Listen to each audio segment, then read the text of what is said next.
He never expected to find anything in the battered hull of the old supply freighter, let alone a living creature. The cargo bay was a labyrinth of broken crates and tattered netting, echoing with the faint hum of emergency lights. Marcus Jensen crouched behind an overturned container labeled "Restorative Rations," wiping sweat from his brow. He'd come here hoping for scraps of food, maybe a few salvageable items to sell back in the station. Pickings had been slim. A few vacuum-sealed meals. An old spool of fiber rope. Then he saw the can, nestled almost delicately in a corner, nearly pristine compared to the other torn or rusted containers. Its label was half flaked off, but it still clearly read, "Soup." That alone felt like a tiny miracle. He pried open the can with the battered can opener he always carried. A faint hiss escaped, and for a moment he worried it was pressurized or contaminated. Desperate times, though, hunger had a way of overriding caution. Inside, instead of the thick broth he expected, he found a strange gelatinous substance that shimmered like oily pearls under the harsh overhead light. It pulsed. He recoiled, dropping the can, which clattered on the metal floor. And then the pulsing quickened, turning from a faint shimmer to a swirling glow that built and built until it burst outward. Marcus shielded his eyes, feeling a wave of cool air rush past his face. When he looked again, a shape was materializing from the spillage, a form, hunched and small at first, expanding as though it were unfolding from an impossible angle. His heart hammered. He reached for his sidearm but realized it was missing. He'd pawned it weeks ago for food. Helpless, he pressed his back to the wall and watched as the figure rose on unsteady legs. It was a woman, that much he could discern by the faint outline of her form, tall yet sinewy, the silhouette of a distinct feminine curve. Her skin gleamed with the same pearlescent quality that had been inside the can. Before he could speak, she darted forward, her face inches from his own. Her eyes were wide and silver, shining with a flickering intensity he had never seen in a living being. She opened her mouth, and a low purr escaped her throat, something halfway between a cat's growl and a human exhalation. Confusion warred with desperation in Marcus's chest. Every sense screamed at him that this was impossible, dangerous. Yet he couldn't tear his gaze away from her face. She licked his cheek without warning, a soft, wet stroke of her tongue that sent electric chills through his entire body. Then she whispered, in an eerily accented version of his own language, "Finally, my mate!" Marcus was too stunned to move. The only noise he managed was a strangled cough. A second later, she stumbled back, seeming just as shocked as he was. Something in her posture suggested an ache or a depletion of energy. She staggered, placing a three-fingered hand, her fingers ended in delicate, claw-like tips, against the bulkhead to steady herself. Her luminous skin dulled a bit, turning from shimmering pearl to a subdued ash color. She looked at the can, now empty and rattling on the floor from the aftershock of her emergence, then looked at Marcus. There was longing in her eyes, but also a deep wariness, as if she realized that whatever situation she had stepped into was as perilous for her as it was for him. Seconds ticked by. Marcus found his voice, though it came out in a croak. Who are you?" He expected her not to understand. But she answered in perfect, if halting, English. "I am called Serafina." The syllables rolled off her tongue in a clipped, alien accent. She took a step toward him again, but this time there was caution in her movement. She lifted her hand, palm out, and the shimmering of her skin began to pulse again, like a soft beacon. He flinched, expecting another invasion of his personal space. Instead, she gently placed her palm against his forearm. An unexpected warmth spread through his jacket. She studied him as though memorizing his every line. He noticed then the subtle ridges that ran along her collarbones, delicate fin-like structures that seemed to react to her emotions. They fluttered and twitched, glowing faintly from within. She was definitely not human, but something about her expression felt entirely relatable: fear, curiosity, and the faintest spark of hope. It jolted him. "Serafina," he echoed, his throat going dry. "You said my mate?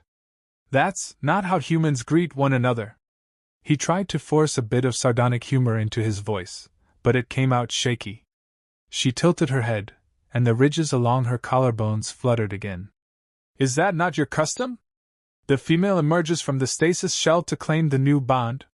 A twitch of her lips suggested confusion. Your words told me it was so. The can was labeled soup. That was the code name for my stasis shell, was it not? He almost laughed, a short bark of disbelief. Of course. The label, soup, had nothing to do with her. She must have gleaned enough about his language to form a wild misunderstanding. No, he muttered, taking a moment to breathe. That's food. You know, for nourishment. You're not supposed to. He stopped himself. The entire scenario was so bizarre that he couldn't even find a coherent way to explain. A flicker of dryness in his tone. You can't just go around licking people when they open random cans. Her eyes narrowed, as if irritated at his attempt to correct her. Then the tension left her shoulders, replaced by a strange, tentative vulnerability. I see. My guardians informed me of the ways of your kind. But perhaps the knowledge was incomplete. Still, you freed me, so you are bound. You must be. She paused, clearly wrestling with some internal logic that clashed with his reality. I have waited, for so long. He swallowed, mind spinning. Waited for what?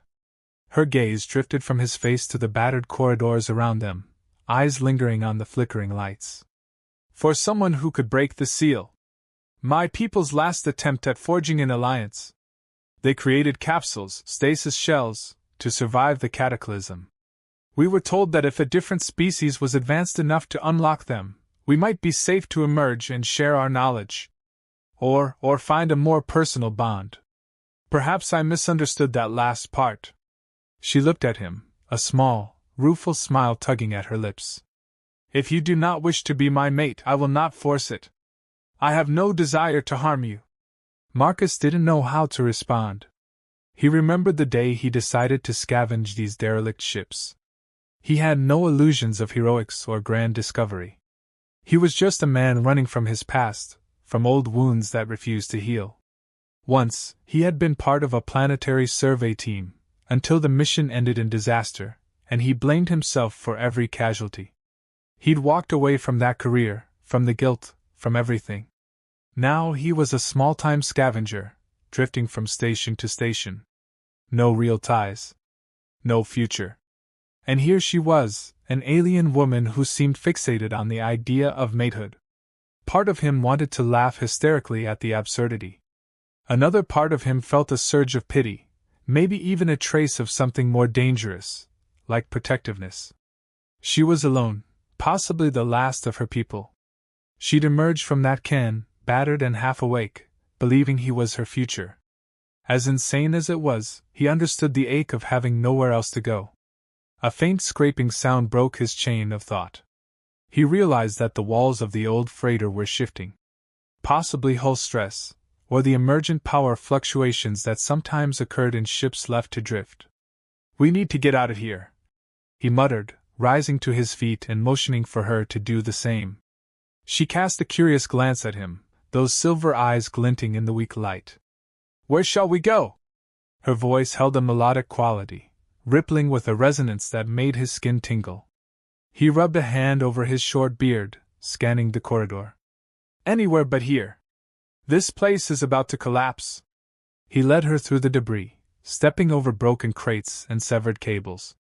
She moved gracefully despite her earlier weariness, her bare feet emitting a faint glow that flickered in time with the ridges on her collarbones. When they reached the docking port, he pressed a button on the rusted console. It squealed, the doors sliding open with a shower of sparks. Beyond lay the battered hull of his own small vessel, tethered to the freighter with a precarious docking clamp. Serafina paused. The hum of oxygen recyclers from his ship spilled out, and he could tell she was analyzing it with both curiosity and caution. He gestured for her to step across the connector. Go on. It's not pretty, but it's safer than here. She nodded, though her expression held uncertainty. Once inside, she turned, studying the cramped interior. The cockpit was to the left, a single seat in front of a smudged console. Living quarters, if they could even be called that, were straight ahead, A tiny berth with a cot and a shelf for supplies. The whole ship smelled of stale air, old regrets, and leftover coffee. Marcus felt a jolt of self-consciousness, as though inviting a stranger into a messy apartment. She pressed her hand against one of the walls, as if feeling its temperature. Then she ran her fingers over the paneling, eyes flickering with that bright, silver glow. This vessel is small, though it carries your signature in every corner. I sense your presence here. Marcus hesitated. It's all I've got, he said simply. I sold off the rest. A pang of bitterness lanced through him. Didn't have much use for anything else. Anyway, let's get moving before that freighter tears itself apart. He maneuvered to the pilot's seat, flipping switches until the engines rumbled to life. The docking clamp released with a metallic clang, and the stars beyond the viewport expanded into a dizzying expanse of black speckled with white. The derelict freighter drifted away behind them, its battered hull growing smaller with every passing second. Marcus felt a strange mix of relief and dread. Relief that they were leaving that hazard behind, dread because now he had no idea what to do with this alien woman who claimed they were supposed to be joined in some cosmic bond. She stood behind him, hands clasped. He could sense her presence like a subtle heat at his back. You do not want me here, she said, the statement laced with quiet resignation. I smell your apprehension. He swallowed. Smell it? She nodded, face pensive. Our kind perceives chemical cues in the air. We interpret them as emotional undertones. You radiate suspicion, fear, and something else, regret. He closed his eyes, forcing a steady breath. Of course, an alien would pick up on all his emotional baggage. He tried to steel himself. Look, Serafina, I didn't mean to free you. That was an accident. But now that you're here, I'm not just going to kick you out into the void. You can stay until we find a better solution. I'm heading to Aster Station to unload whatever salvage I can scrounge. Maybe we'll find someone who knows about your species, or at least give you a place to figure out your next move. She studied him, tilting her head again. Then she gave a slight nod. Thank you, Marcus. His name rolled off her tongue strangely, but it felt intimate in a way that left him unsettled. Something about the way she stood there, luminous and curious, made him remember how lonely he was. As though she could sense his thoughts, her next words were gentle, almost a whisper. I would like to remain with you. Even if your customs differ. I feel a resonance between us.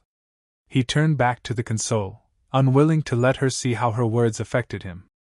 I'm not the kind of man you want to hitch your star to, he muttered, engaging the autopilot to set a course. I've got too many mistakes behind me. She said nothing, but he felt the hush that filled the cabin, thick with questions and unspoken possibilities.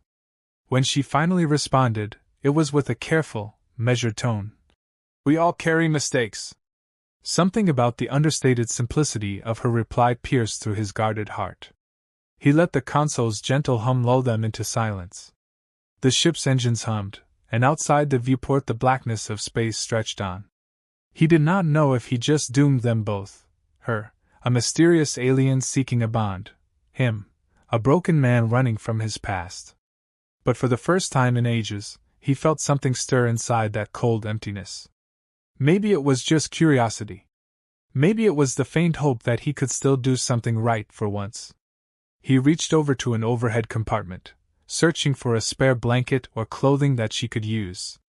He found a loose-fitting shirt that might at least cover her form. When he turned to hand it to her, she examined the garment with delicate wonder. A covering? She asked, eyebrows knitted. To hide your body, he replied, then realized how that might sound insulting. Or, I mean, to keep warm. He coughed. Human modesty, that sort of thing. She slipped the shirt on, her ridged collarbones still glowing softly through the thin fabric. Thank you, she murmured. Then her expression shifted, a hint of the earlier confusion. I still do not understand the customs fully, but I will learn. You have rescued me from endless oblivion. My life is in your hands, Marcus. He tried not to choke on the enormity of that statement. Instead, he nodded, focusing on the swirling stars ahead. It was easier than meeting her gaze. The engines rumbled softly beneath his feet. Aster station was a few days away, give or take. Plenty of time for questions he had no answers for. Plenty of time for the seeds of something he didn't want to name, something too close to hope, to take root in his heart. They drifted onward, two lonely souls sharing a cramped vessel in the silent vastness of space. And as the minutes slipped into hours, Marcus could swear he still felt the impression of her earlier touch on his arm, a soft warmth that refused to fade, no matter how hard he tried to ignore it. The next 2 days of travel passed in a blur of awkward cohabitation and unspoken tension. Marcus tried to occupy himself with endless system diagnostics, though the autopilot barely needed intervention. His little ship was old but reliable, like a junkyard dog that always found its way home. Serafina alternated between periods of calm observation and sudden bursts of curiosity. She explored every inch of the cramped interior, running her fingers over the dull metal walls, pressing her cheek against the humming conduits, as if communing with the ship's heartbeat. More than once, Marcus found her sniffing the air around some piece of equipment, trying to decipher its purpose through scent. Each time, he had to repress a small grin at her childlike wonder. But their interactions were tinged with discomfort. She seemed determined to learn everything about human etiquette, something Marcus realized he wasn't exactly a shining example of. She'd asked him dozens of questions about minor rituals. Why did humans shake hands? Why did they eat with utensils? Why did they wear clothes even when it was warm? Her intense gaze made him self-conscious. He found himself stammering through incomplete explanations. "It's just how we do things," he'd say, wishing he had someone else to pass the blame to. She'd watch him with an unreadable expression, perhaps suspecting that even he didn't fully grasp his own culture's reasons. One morning, though in space, morning was just whenever he decided to call it that, he was hunched over the galley's tiny stove, heating one of the last vacuum-sealed meals he had left. The savory smell of rehydrated stew drifted in the air. He heard her approach. She never made much noise, always moving with that eerie grace. "You require nourishment," she said softly, standing just behind him. He nodded, stirring the stew. "Figured I'd share. It's not fancy, but it'll fill us up." He wasn't sure if her biology could even handle the same food, but she hadn't seemed ill from the limited rations so far. The memory of how she'd emerged from that soup flickered in his mind, still baffling him.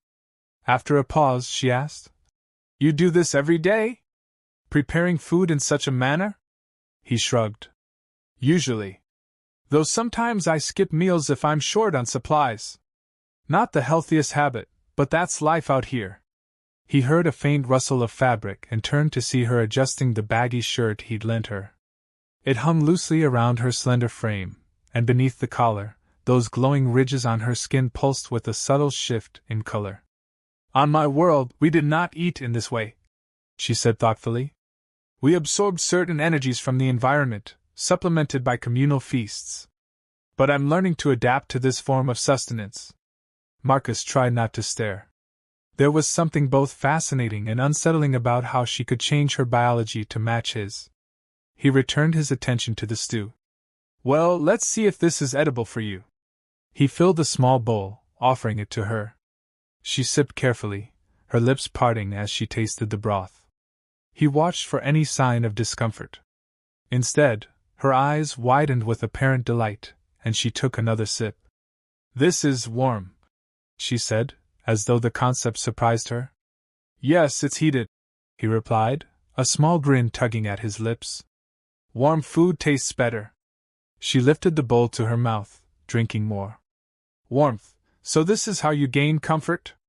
He shrugged. "One of the ways, yeah? Some people also like to be near each other for warmth, or wear extra layers." Her gaze drifted to him in a pointed way. "Do you prefer the closeness of others, or do you keep yourself isolated?" There was no judgment in her tone, only open curiosity. Still, the question knifed through him. It was too direct. He shifted uncomfortably. I don't usually have the luxury of being close to people. It's safer that way." She seemed to absorb his words. Then she nodded, setting the bowl down. You have been harmed. It is in your scent. I can smell old sorrow. Marcus stiffened, the half-smile vanishing from his face. That's not really your concern. His tone came out sharper than intended. She blinked, and her luminous ridges flickered as if in reflex. Forgive me. I am not used to human boundaries. He sighed, running a hand through his short, messy hair. No, it's fine. I'm just not good at talking about it. Let's leave it at that. Serafina lowered her gaze to the bowl again, a thoughtful expression crossing her features. She sipped more of the stew. The silence was tense but not entirely uncomfortable. It was the sort of silence that settled in when two beings with complex histories didn't quite know how to share themselves yet. He let it linger, not knowing what else to do. When the stew was finished, he cleaned up wordlessly, while she watched him with that unsettlingly intense stare. Later, he retreated to the cockpit, planning to check on the ship's sensors. The black expanse of space outside had always been both comforting and claustrophobic to him, a reflection of his own emptiness. Serafina followed at a polite distance. She stood beside him as he tinkered with the console, adjusting their trajectory to ensure they'd arrive at Aster Station on schedule. He explained each step in a half-hearted attempt to be a decent host. This gauge measures our fuel reserves. That blinking light means the thrusters need recalibration soon. That readout is for external radiation levels. She nodded, absorbing every scrap of information. At one point, she placed a hand on the console, closing her eyes. Marcus froze. Her entire body began to emit that gentle luminescence again, and a faint hum resonated through the air. The lights on the console flickered, as if reacting to her presence. He nearly lunged to stop her, thinking she was short-circuiting something, but nothing malfunctioned. Instead, the readout stabilized, and the thruster calibration indicator actually improved. "What are you doing?" he asked, voice low with concern. She opened her eyes slowly, a dreamy look in them. "I am harmonizing," she said, as though it were the most natural thing in the world. "My species can interface with technology if the technology accepts the resonance. It seems your ship is old, but receptive." He stared at the console. The thruster reading now reported fewer errors, as if the system had healed itself. "You fixed it," he breathed. She nodded, looking pleased. "Yes. Though it is temporary. If I had the proper materials, I could create a more permanent synergy." Marcus just shook his head. That's incredible. Listen, I thank you." She inclined her head, and for a moment, there was a softness in her eyes that mirrored his gratitude. "It is my pleasure. I do not wish to be a burden." Their gazes locked. Marcus felt a subtle shift between them in that moment. She wasn't just a strange alien intruder in his life, she was someone who could contribute, someone who cared if he lived or died. He tore his eyes away, clearing his throat. "Well, if you keep this up, maybe you'll put me out of a job," he joked half-heartedly. She smiled, that same small curve of her lips that was becoming strangely endearing. An alarm buzzed, snapping them back to reality. He checked the sensor array. Aster Station was just a day out now, no complications on the horizon. So far, so good. He felt the tension return, but it was a different tension than before, an anticipation of what would happen once they arrived, once he introduced her to the station authorities. Or worse, what if the authorities saw her as a curiosity to be studied, dissected, or locked away? The thought sent a chill through him. He realized he was protective of her already. The notion unsettled him more than he cared to admit. He tried to push the worry aside.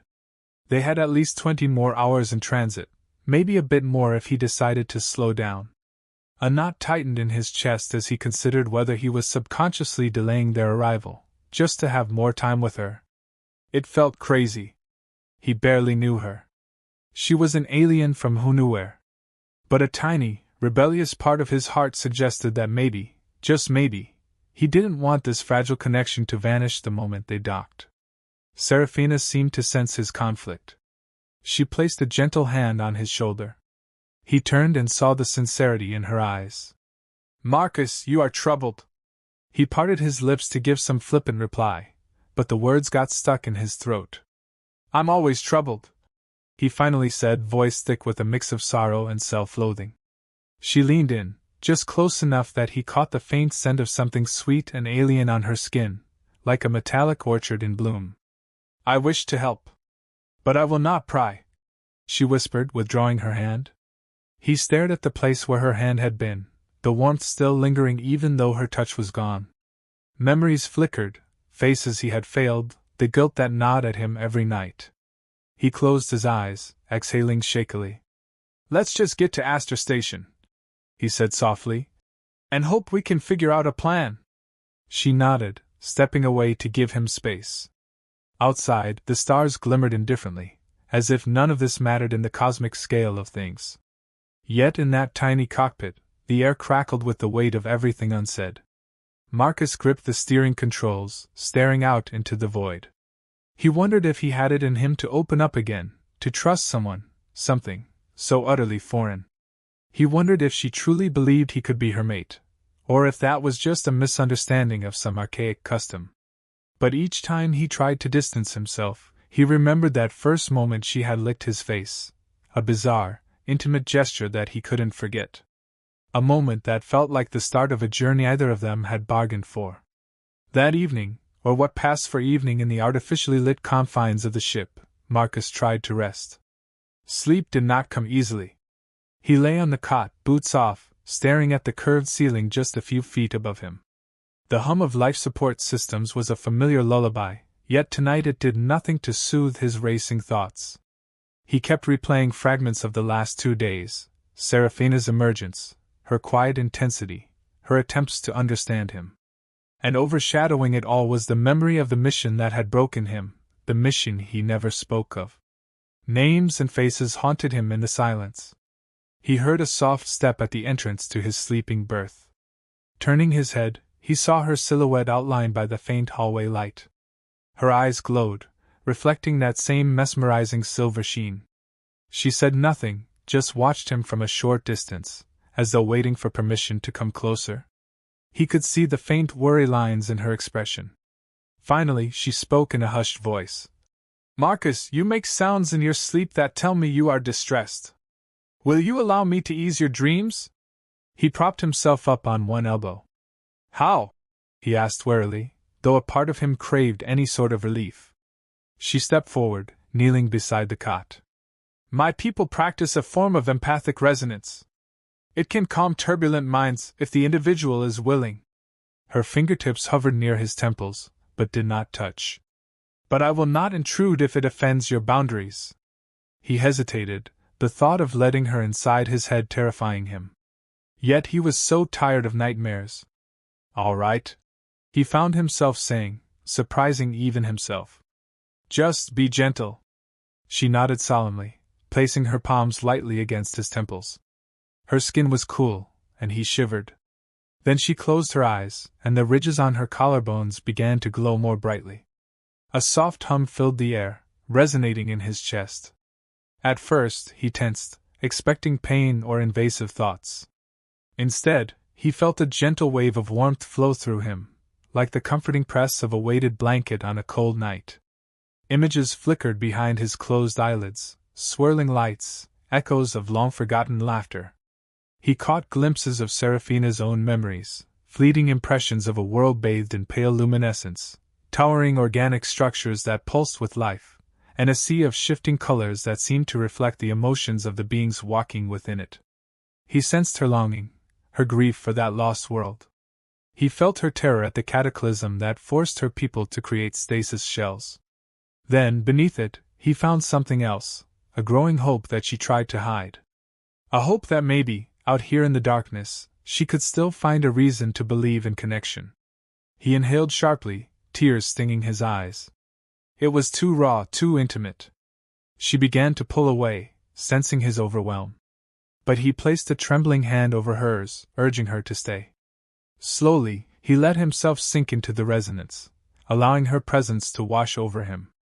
In return, fragments of his own trauma bled into her consciousness, the swirling panic of a mission gone wrong, the screams of his team as an environmental breach tore them apart, the guilt that latched onto his soul like a parasite.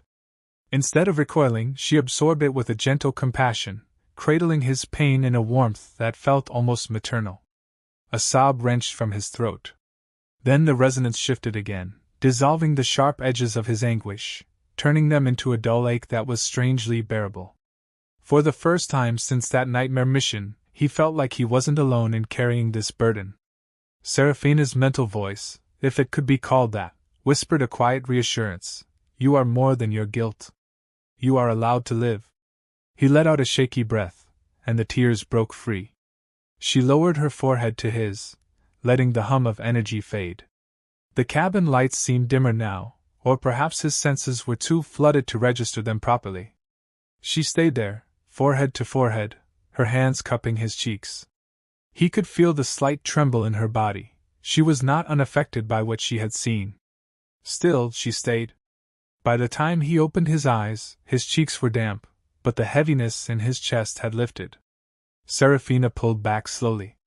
He thought he saw tears in her silver eyes as well, though her tears were more like liquid starlight running down her cheeks.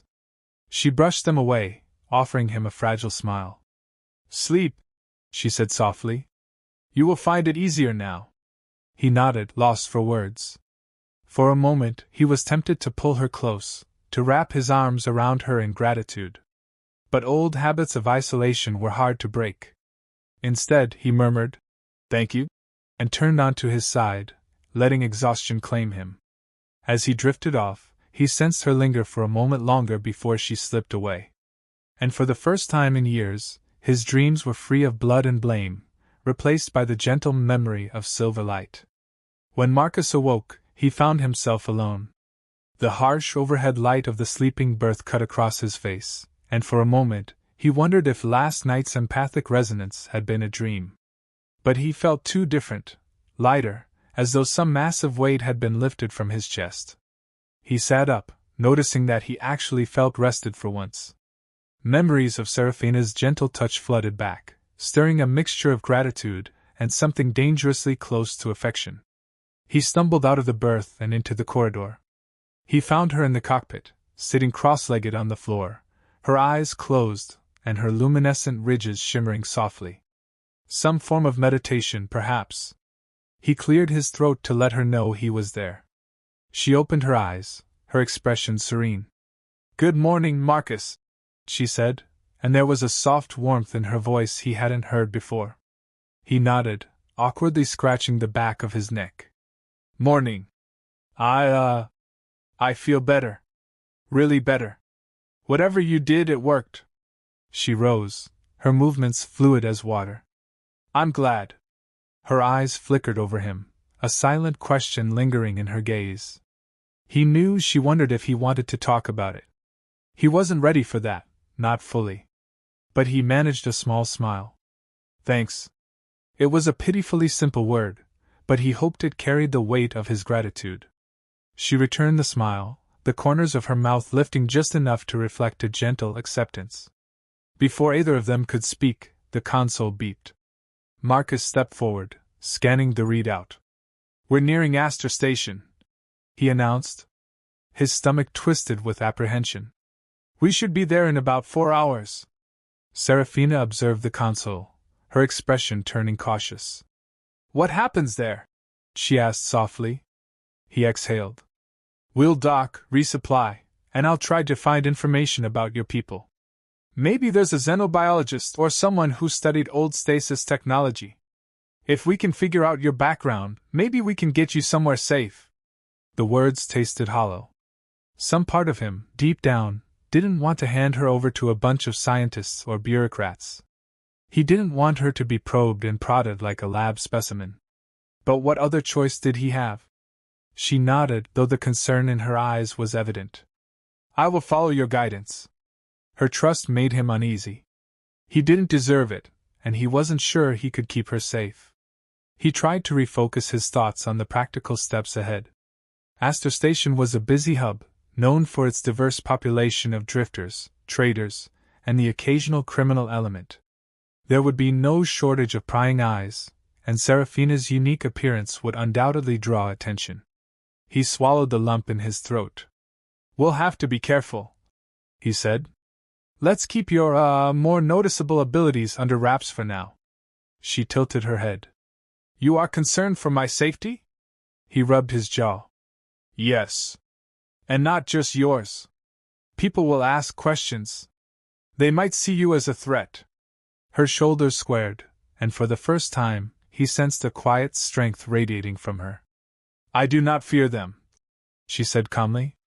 "But if it is your wish, I will be discreet." A few hours later, Aster Station came into view through the cockpit window. A sprawling, ring-shaped structure orbiting a pale blue planet, the station sparkled with thousands of lights. Ships of various sizes and makes drifted near its docking bays. Marcus bit his lip, recalling the last time he was here. He'd been down on his luck, as usual, and ended up gambling away most of his salvage profits.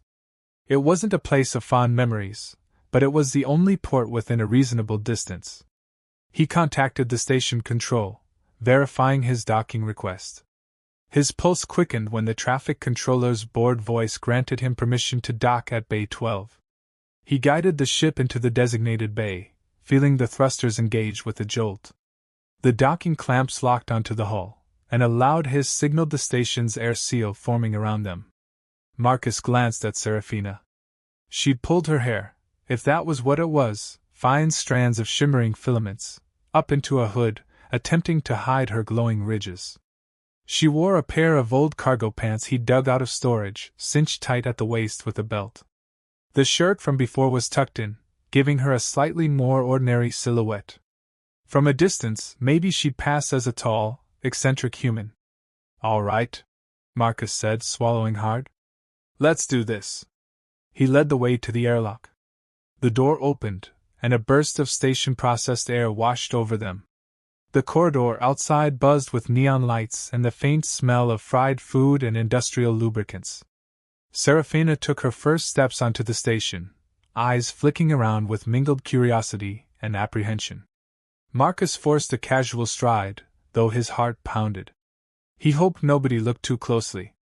As they entered the main concourse, they were met with the usual chaos of Aster Station, vendors hawking questionable wares, off-duty mercenaries arguing in the corners, cargo drones hovering overhead. A few people cast them a passing glance, but no one seemed particularly alarmed. Marcus steered Serafina toward a side corridor that led to a quieter section of the station. "We'll find some lodging first," he explained. "Then see about meeting a contact of mine who might know something about alien stasis." They found a seedy-looking motel module with flickering hollow signs that read, "Vacancy." Marcus paid for a single room with what little credits he had. The clerk, a leathery-faced woman with cybernetic eyes, barely acknowledged them, handing over a keycard. Inside, the room was small and grimy, but at least it had a locking door and a bed. Serafina inspected the bed with the same curious expression she had for everything else. "Is this for rest?" she asked, pressing her hand into the thin mattress. "Yeah," Marcus muttered. "Not quite luxurious, but it'll do." He set down the small duffel he'd brought from the ship. "Listen, I need to go meet this contact.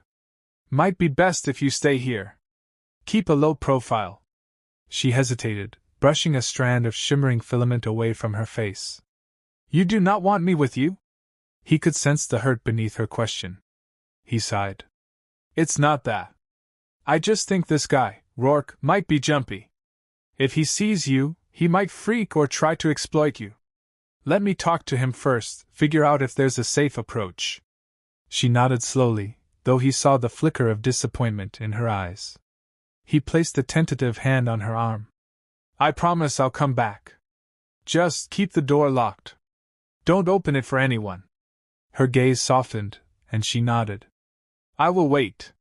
Feeling an unspoken tension in the air, he gave her arm a gentle squeeze before turning to leave. Stepping back onto the station's main concourse, Marcus felt a wave of anxiety. He headed toward a dive bar where he knew Rourke usually hung out, nursing cheap liquor and shady deals. The corridor lights flickered overhead, reflecting his own uncertainty. He couldn't shake the feeling that he was about to drop a fragile piece of porcelain into a nest of thieves. Rourke was seated at a corner booth, a half-empty glass in front of him. His scarred face twisted into a half-smile when he saw Marcus. "Well, if it isn't the wandering stray," Rourke greeted. "I was beginning to think you'd gotten yourself spaced." Marcus slid into the booth. "Not yet. Listen, I need some info. You ever heard of stasis capsules from an advanced race? Something that might have been drifting around the edges of known space?" Rourke narrowed his eyes, swirling his drink. "That's a hell of a question. People hear rumors, sure. Precursor technology, alien relics. Most of it's bunk." Marcus leaned forward. "Not this. I found something real. I just need to know who might have records on it." Rourke let out a low whistle. "You found something. Well. And you're not looking to sell? That's not like you, Jensen." Marcus's jaw tightened. "It's not for sale." Rourke sniffed, his expression turning from casual interest to suspicion. "You say it's advanced. That means big money. If you're coming to me, you're either desperate or in over your head. Which is it?" Marcus glowered. "Both." He slid a small slip of paper across the table, something he'd scrawled earlier, the faint glyphs he'd seen on Seraphina's stasis can. "Ever seen symbols like these?" Rourke studied them, his brow furrowing. "I know a Xenotech guru over in Sector D, named Cedric Morales. He collects weird alien artifacts. Might have a lead on something like this." He looked up, his gaze turning predatory. "But knowledge isn't free, my friend. I'm gonna need a favor." Marcus felt an old, familiar dread coil in his stomach. "What kind of favor?" Rourke leaned in. "There's a cargo crate in customs hold. Contraband, obviously. I need someone to slip in and retrieve it before station security disposes of it. You do that, I'll give you Morales' location, and maybe even a good word. Otherwise, you're on your own." Marcus cursed under his breath. He'd tried to leave these shady deals behind. But Seraphina needed answers. "Fine," he said, rubbing his temples in resignation. "I'll do it." Rourke's grin was shark-like. "Knew I could count on you. The crate is marked parts for reclamation. Bright yellow, about a meter wide. Bring it to me, and we'll talk." Marcus stood, feeling like a man in quicksand. "I'll handle it. Don't cross me on this, Rourke." Rourke just laughed. "Wouldn't dream of it." He left the bar, a sour taste in his mouth. This was exactly why he didn't want to involve Seraphina in station politics. Now he had to commit a petty crime to get a shred of information. Perfect. He hurried back to the motel, checking the corridors for anyone following him. Once inside, he found Seraphina perched on the edge of the bed. She stood immediately, eyes anxious. "Did it go well?" she asked. Marcus slumped against the door, not sure how much to tell her. "I have a lead. But I have to run an errand first. It might be risky." She studied his face. "You are doing this for me. You don't have to." He gave a tired shrug. "I want to. We need answers. But we should do this carefully." He hesitated, deciding not to mention the specifics of contraband. No need to burden her with his moral compromises. "Just trust me a little longer." Her gaze locked on his. "I trust you," she said simply. He felt a pang in his chest. He wasn't used to someone looking at him with that kind of unwavering belief. It scared him. But it also lit a spark of determination inside him. He was going to protect her, come hell or high water. He sat down next to her, sighing. "We'll go tonight, after the main shift changes. Less security around." She nodded, her slender hand brushing against his. "I will come with you." He shook his head quickly. "No, that's not a good idea. Too dangerous. Too many eyes." She tilted her chin, a stubborn glint in her silver eyes. "I can help. I can hide my appearance. I will not be a liability." He opened his mouth to argue, but the earnestness in her face stopped him. Truth be told, he had no idea how to sneak into a restricted customs area by himself.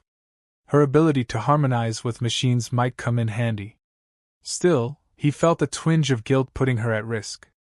"All right," he said at last. But we have to be invisible.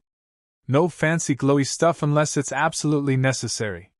She tilted her head. Glowy stuff. A small smile formed at the corners of her mouth. I will be discreet. He let out a weary chuckle. Okay then. Get some rest. We're in for a long night. He moved to the room's single chair, letting her have the bed. But as he settled in, he felt her gentle hand on his shoulder. Marcus, there is room for both of us on this bed, she said softly, the double meaning unspoken. Heat flooded his cheeks. He cleared his throat. I'm fine here, he muttered. It's not exactly a king size anyway. She searched his face for a moment, then nodded, stepping back. If that is your wish. He closed his eyes, hearing the faint rustle of the sheets as she lay down. The room's lights hummed softly, casting jagged shadows on the walls. Despite the tension, a small, stubborn warmth settled in his chest, born of her gentle concern and unwavering presence. He couldn't remember the last time someone had offered to share a bed simply to make him more comfortable. It was an alien concept, literally and figuratively. As the hours crept by, he found his thoughts wandering to the dangerous errand ahead, to Rourke's shifty eyes, and to the possibility that this could all end in disaster. But every time his anxiety spiked, he remembered Seraphina's empathy, the resonance that had calmed his nightmares. He remembered how she'd said, "I trust you," and realized that, in some strange, unexpected way, he was starting to trust her too. Somehow, that made the risk a little more bearable. The hour was late, the station's corridors quieter than usual. Most regular workers had retired to their bunks, leaving only a smattering of nocturnal types and the occasional security patrol. Marcus and Seraphina moved through the dimly lit passageways, keeping their footsteps light. She wore a hooded jacket he'd scavenged from the ship, hiding her alien features as best she could. Even so, Marcus couldn't help but notice how she seemed to glide rather than walk, her body language so different from the typical human shuffle. They reached the customs hold, an area guarded by a single bored-looking security officer behind a desk. Marcus pulled Seraphina aside, whispering, "We'll need a distraction or some kind of passkey." "I don't have clearance." She nodded, thinking, "I might be able to harmonize with the lock, confuse it into granting us access." He frowned. "That's risky." "The guard's right there." She peered around the corner, her gaze settling on a flickering overhead panel. "Perhaps I can cause a short in the lighting, draw him away. Then we slip inside." Marcus gave a tight nod, acknowledging the plan. Seraphina closed her eyes, focusing. The ridges beneath her hood glowed faintly. A moment later, the overhead lights in the corridor began to flicker violently, popping and sparking. The guard cursed, rising from his chair to investigate. Once he was clear of the door, Marcus and Seraphina dashed forward, her hands splaying over the electronic lock. A soft hum emanated from beneath her hood, and the lock beeped, sliding open. Marcus felt a wild surge of adrenaline. They slipped inside, letting the door hiss shut behind them. The customs hold was a cramped space filled with metal shelves and crates stacked haphazardly. Dim emergency lighting cast long shadows, giving the scene a furtive, haunted atmosphere. Marcus scanned the crates, looking for Rourke's distinct bright yellow container. "There!" he hissed, spotting it tucked in a far corner behind some other boxes. He could see a hazard label plastered on its side. "Great, just great." He motioned for Seraphina to keep watch at the door while he maneuvered around the clutter. Every step felt deafening in the hush. Reaching the crate, he checked the label. "Parts for reclamation," it read in bold letters. No doubt about it. He tried lifting it. Heavy as hell, but not unmanageable. He gritted his teeth and hoisted it into his arms. A beep from behind made him freeze. The hold's main door started to open again, presumably the guard returning from his misadventure with the lights. Marcus's pulse thundered in his ears. They had nowhere to hide except behind the shelving. He caught Seraphina's eye. She looked at him, then at the door, then closed her eyes in concentration. As the guard stepped in, the overhead lights flickered once more. A shower of sparks erupted from the junction box near the door, drawing the guard's attention. What the? He exclaimed.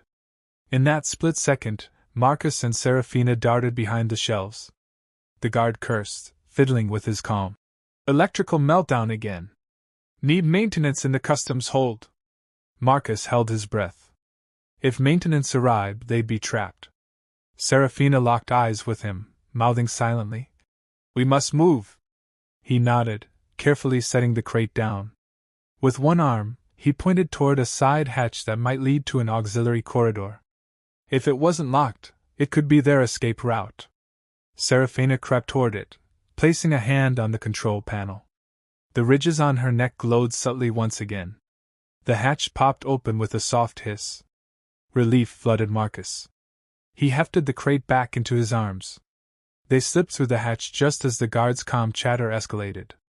Once the hatch sealed, they found themselves in a narrow maintenance tunnel, bathed in a sickly green glow from recessed lights. Marcus let out a shaky exhale, adrenaline still coursing through him. Serafina pulled back her hood, sweat beading on her brow. That was too close, she whispered. He nodded, wiping his own sweaty face. Let's get this thing to Rourke before we're missed. She studied the crate warily. What's inside? Marcus shook his head. Don't know, don't care. Let's just hope it's worth the trouble. Navigating the station's underbelly was a maze of service corridors, vented walkways, and neglected passages. Marcus led the way, occasionally peeking at a battered station map on the walls. Serafina followed, glancing behind them as though expecting pursuit. In truth, Marcus expected it too. But the corridors remained eerily quiet. Finally, they emerged near the rendezvous point, a small, abandoned storage room in the station's lower levels.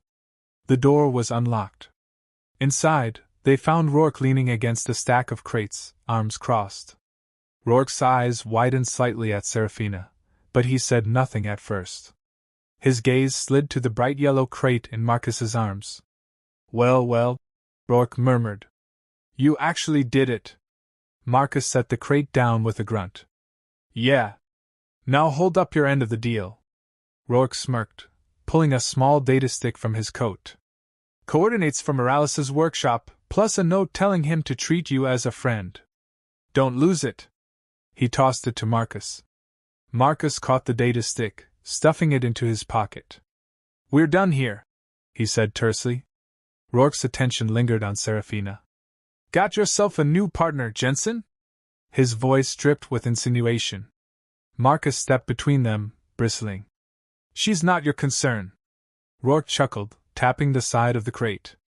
Suit yourself? Just don't forget who helped you out.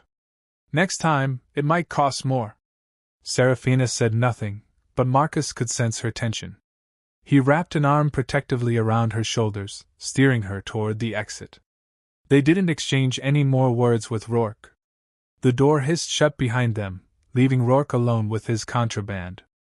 As Marcus and Serafina made their way back to the motel, a sense of unease clung to them both. He wondered if he'd just made an enemy, or if Rourke had bigger fish to fry. In any case, they had what they came for. Once safely in their dingy motel room, Marcus slumped onto the bed, exhaustion rolling through him in waves. Serafina sat beside him, letting out a soft breath. Her hood fell back, revealing the faint glow along her collarbones. You took a great risk for this information, she said quietly, brushing her hand against his. He met her gaze, feeling the day's strain etched into every fiber of his body. It's worth it if we find answers, he replied. Her expression softened, the silver in her eyes reflecting the room's dim light. Thank you? She whispered the words with sincerity, as if each syllable was a precious gift. Before he could respond, she leaned in and pressed a gentle kiss to his cheek, far different from that initial lick she'd given him when she emerged from the can. This gesture was tender, almost hesitant. Marcus felt his heart stutter. He fought the urge to turn his head, to meet her lips fully. A swirl of confusing emotions raged within him, desire, caution, fear, and a blossoming warmth he barely recognized as hope. She pulled away slowly, her cheeks coloring with a faint blush that made her luminous ridges glow just a little brighter. He exhaled, forcing himself to keep his composure. We'll see Morales tomorrow, he said, voice husky. Maybe he'll know where to go from here. Serafina nodded, and though the moment had passed, the charged electricity remained in the air between them. He felt like he was teetering on a precipice, and one wrong step could send them both tumbling into something he couldn't fully control. Yet for the first time in a long while, he wasn't sure if he wanted to turn back. The next morning, they navigated the station's labyrinthine corridors until they reached the location Rourke's data stick indicated. Morales's workshop was tucked away in the station's industrial sector, a cramped space filled with half-assembled drones, flickering hollow screens, and the pungent smell of chemical solvents. A short, bespectacled man with wild curls was bent over a workbench, muttering curses as he tinkered with a mechanical arm. "Morales?" Marcus asked. The man looked up, scowling. "Who wants to?"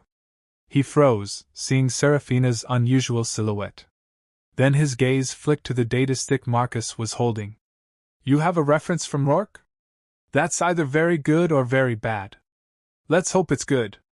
He snatched the data stick, plugging it into a console. A moment later, he grunted. "All right, so he says you've got some advanced alien hardware?" Marcus glanced at Serafina. "Something like that. She was in stasis. We've got some glyphs we can show you."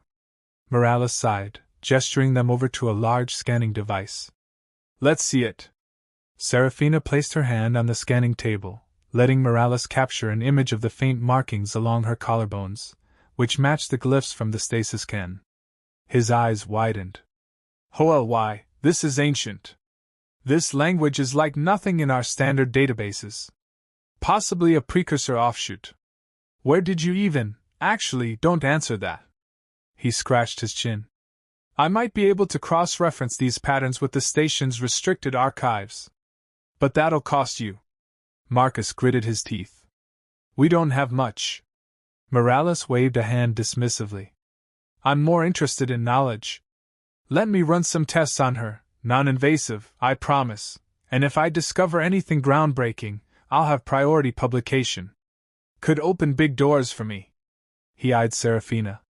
"She'd have to agree, of course." Serafina pursed her lips, glancing at Marcus. He frowned, hating the idea of her being treated like a specimen. But this might be their best shot. Serafina nodded slowly.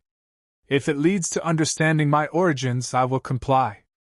Morales motioned for them to follow him deeper into the workshop. They passed rows of machinery that hummed with electricity. At the back was a small lab area with a ring of instruments suspended from the ceiling.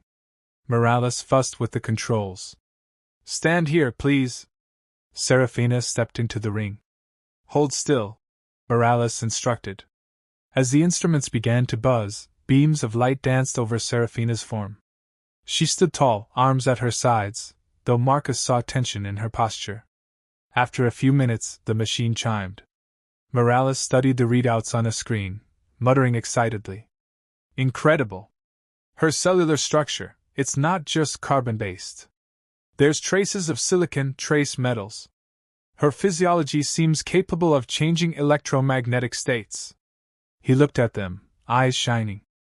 "I've never seen anything like it." Serafina looked uncertain. "Is that good?" Morales chuckled. "Good? It's unprecedented."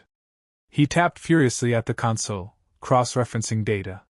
"These glyphs resemble a lost language rumored to be from an extinct starfaring civilization.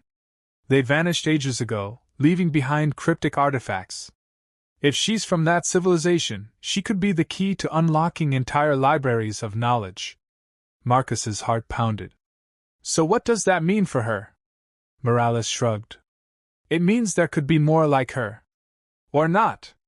Hard to say. But if the stasis pods were scattered, maybe some survived. She might be able to reconnect with her people, if any remain." A glimmer of hope flashed in Serafina's silver eyes. "Where?" she asked softly. Morales plugged in some coordinates. "There's an old rumor of a derelict station in the Demos sector, rumored to house all kinds of black market alien tech. I've seen references to stasis pods that never opened. Maybe that's your best lead." He printed out a small data card, handing it to Marcus. Coordinates. Go there if you dare. It's not a safe place. Marcus took the card, his mind spinning. Thank you? Morales nodded, eyeing Serafina again with a mixture of fascination and reverence. Just remember our deal. If you uncover anything else big, I want first dibs on the data. Marcus almost smirked. Sure. He pocketed the card. They left the workshop, hearts pounding with a renewed sense of purpose. Serafina walked silently by Marcus's side, absorbing the news. Finally she spoke, her voice trembling slightly. There could be more of my kind. I am not alone. The quiet, desperate hope in her tone pulled at Marcus's heartstrings. He placed a hand on her shoulder, giving it a reassuring squeeze. If that's where you want to go, I'll take you. We'll find out the truth. She gave him a smile, and for the first time, he sensed real excitement behind her normally guarded gaze. Thank you, Marcus. He felt that flicker of protectiveness again, stronger now. Maybe this was his chance to do something right, to redeem the guilt that still haunted him. He offered her a wry grin. Don't thank me yet. The Moe's sector is a hellhole. But we'll figure it out. They returned to the motel to pack their belongings. As they entered the room, Marcus spotted something off. The door's lock looked tampered with. He motioned for Serafina to stay back, edging the door open quietly. The lights were off, but a silhouette stood near the bed, rifling through their bag. Hey! Marcus shouted, flipping the switch. The intruder whipped around, a wiry man with a short-range pistol in hand. His eyes widened at being caught. Without hesitation, he fired. A searing pulse lashed out, grazing Marcus's shoulder. He hissed in pain, dropping to one knee. Serafina darted forward, her eyes blazing silver. Before the intruder could fire again, she emitted a pulse of shimmering light from her ridges. The man cried out, clutching his head, staggering back as if hammered by an invisible force. Marcus lunged, tackling him to the floor. The pistol skittered away. The man flailed, but Serafina knelt beside him, pressing a glowing palm to his temple. He convulsed briefly, and then slumped unconscious. Marcus panted, adrenaline ripping through him. Who the hell is this? Serafina's ridges faded back to a softer glow. I do not know. But he means us harm. Marcus checked the man's pockets, finding a small datapad that displayed a station's security ID. Great. So he's not just a petty thief. A wave of dread washed over him. Could the station have tracked the stasis can? Or maybe Rourke sold us out? He shook his head. Either way, we need to go. Now. Serafina nodded, grabbing whatever few belongings hadn't been scattered by the intruder. Marcus's shoulder burned where the shot grazed him. Blood stained his shirt, but it wasn't a mortal wound. Gritting his teeth, he led Serafina into the corridor, weaving through the station's cramped passages once again. They needed to get off Aster station before more intruders came after them. By the time they reached the docking bay, Marcus was pale and unsteady from blood loss, but he forced himself onward. Back in the safety of his ship, Serafina helped him remove his shirt, revealing a charred gash across his shoulder. She pressed her hands over the wound, and her ridges glowed again. He winced as a tingling warmth seeped into the injured tissue. The pain eased slightly, the bleeding slowing. He exhaled, tears of relief stinging his eyes. Damn, he muttered. That feels better. She frowned, worry etched across her features. You are injured because of me. He shook his head stubbornly. I'm injured because I took a risk. It's not your fault. She gently wiped the blood away, her touch tender. A swirl of unspoken emotion passed between them. With his free hand, Marcus keyed in the ship's engines. A dull roar resonated through the hull as they powered up. Strap in, he told Serafina. We're leaving. She settled into the co-pilot's seat, glancing at the docking clamps. Marcus flicked a series of switches, disengaging the safety protocols. Without waiting for official clearance, he released the clamps and maneuvered the ship away from the station. Aster station shrank behind them, and with it, any remnants of false security. The only path ahead now lay into the Moe's sector, in that rumored station of lost technology. possibly the last thread tying Serafina to whatever might remain of her people. As the stars stretched out before them once again, Marcus could feel the weight of all that had happened settle on his shoulders. His wound throbbed, a reminder of the danger they'd just escaped. But Serafina was beside him, her eyes resolute, her trust unwavering. He cast her a sidelong look, some mix of admiration and reluctant longing twisting in his gut. They were in this together now, whatever this turned out to be. It was a 3-day journey to the Demos sector under normal jump conditions. Marcus decided to push his engine's capabilities, shaving half a day off the trip despite the strain on the ship. Adrenaline still coursed through him after the ambush on Aster Station. He didn't want to risk more bounty hunters or security agents catching up to them. Serafina tended to his shoulder regularly, using her strange bioresonance to accelerate healing. The gash closed faster than any human doctor could have managed, though it left a faint, star-shaped scar. They spent hours in the cockpit together, staring at the swirling hyperspace lines. Sometimes they talked, about trivial things, about her strange memories of her lost world, about his own regrets. Often they fell into companionable silence. The tension between them simmered beneath the surface, a current of unacknowledged attraction and fear. Marcus tried to keep his focus on the mission, but each time her hand accidentally brushed his, he felt a jolt that rattled his composure. On the second day, they shared a meal of dehydrated rations. Serafina made a face, and Marcus laughed for the first time in what felt like ages. "Yeah, not exactly gourmet, I know," he said, stirring the powdery lumps in his cup. She shook her head. "It's the texture that confuses me." She poked a spoon at the gelatinous mass. "Humans eat the strangest things." He shrugged, lips curving into a rueful grin. "We get by. Not all of us can harness energy from the environment." She eyed him with a mischievous glint. "We can share, if you like." He arched an eyebrow. "Share how?" She leaned in, lowering her voice. "My body can metabolize certain compounds into energy that might be more pleasant for you to ingest. But it is an intimate process. We exchange fluids." Her eyes flicked meaningfully to his lips, then away. Heat flared in his cheeks. That's quite an offer. Maybe we'll stick to ration packs for now." His heart pounded at the implication, though a part of him was undeniably curious about what that might entail. She smirked, the faintest hint of playful mischief on her face. "As you wish." Despite the attempted levity, Marcus couldn't shake the feeling that they were dancing around something bigger, a connection that went beyond mere partnership. He'd catch himself staring at her when she wasn't looking, marveling at how she moved, how she breathed, how her skin glowed in patterns he was slowly learning to interpret. And beneath that was his own fear, a deep-rooted caution that told him he had no right to grow close to her. He was a man with too many ghosts, and she was an alien woman who might yet find her own people. What did he have to offer? Late on the third day, the NAV computer beeped. They were nearing the Demos sector. Marcus frowned at the readout.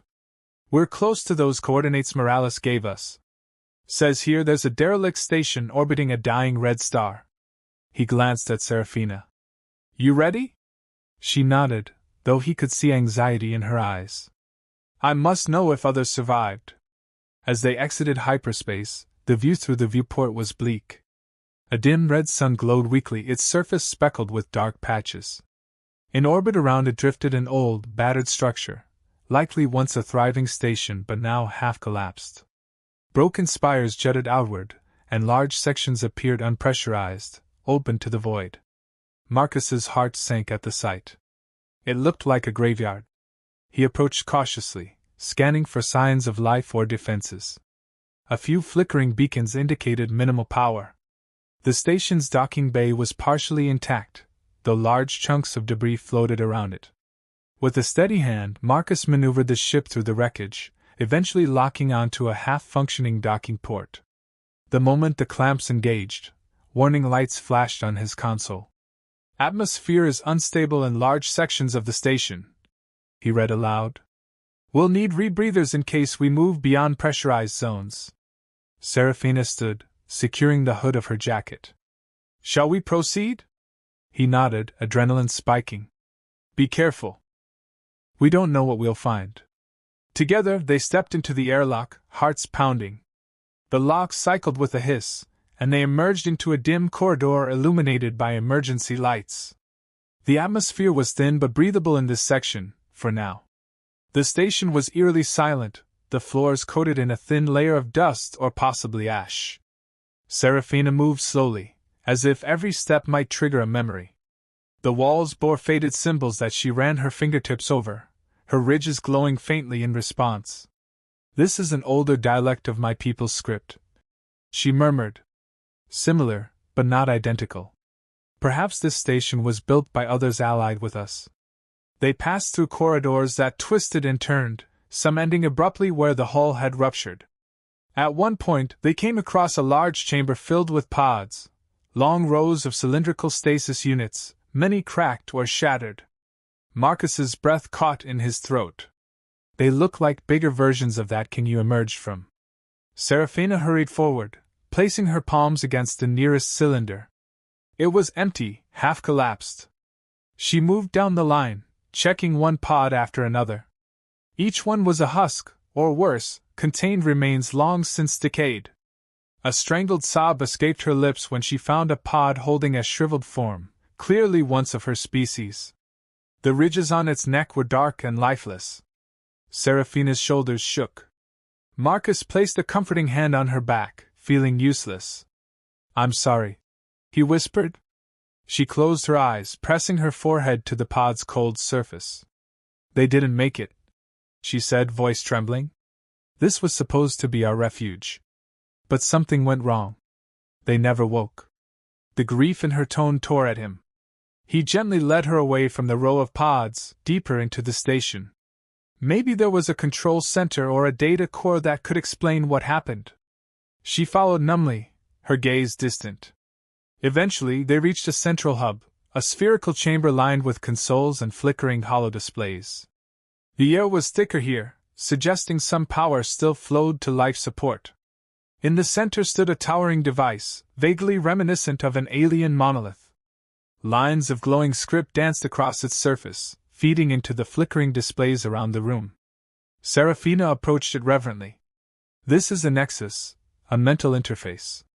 We use them to store collective memories. If it's still active, it might hold the answer to what happened here. Marcus glanced warily at the crackling energy field surrounding the device.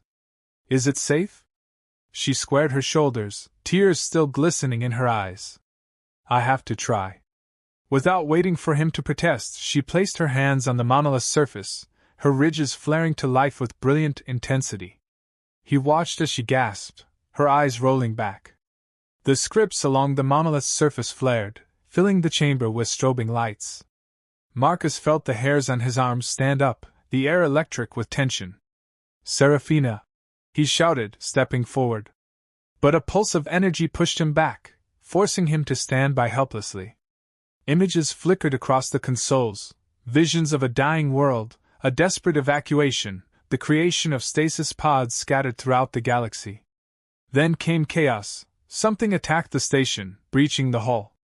The pods were never awakened. The last caretaker died trying to keep the power running, hoping someone would arrive in time. The images ended abruptly, and the light show subsided. Serafina slumped to her knees, panting, tears streaming down her cheeks. Marcus rushed to her side, crouching beside her. Are you all right? She nodded weakly, her voice quavering.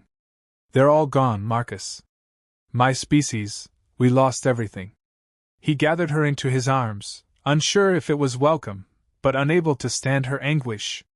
She clung to him, trembling. I'm the only one left, she whispered, burying her face in his chest. He stroked her hair, his throat tight with emotion. You're not alone, he managed to say, though the words felt pitiful compared to her immense loss. Still, he poured every ounce of sincerity he had into them. I'm here. She let out a broken sob, and the two of them stayed like that for a long moment, surrounded by the silent echoes of a lost civilization. Marcus felt her tears soak into his shirt, and he held her closer, ignoring the stinging in his own eyes. He wanted to protect her from this pain, but there was no way to undo what had happened. All he could do was offer comfort. Eventually, her sobs subsided into shaky breaths. She looked up at him, eyes red-rimmed but filled with a flicker of determination. "We can't let their memories die here," she said, voice raw. "The knowledge in this nexus, it holds the history of my people. Perhaps we can preserve it, share it so they won't be forgotten." Marcus nodded, cupping her cheek gently. "We'll take what we can. We'll bring it somewhere safe." She managed a small nod of gratitude, leaning into his touch. They spent the next few hours extracting data from the Nexus, storing it in encrypted drives. Serafina guided Marcus's hands as they worked, the console responding to her bioresonance with a synergy that left him awed. By the time they were done, the red sun's faint light had shifted, and it felt as though an entire lifetime had passed. Exhausted, they retreated to an area that still had functioning life support. Marcus fashioned a makeshift bed from some old thermal blankets he'd found.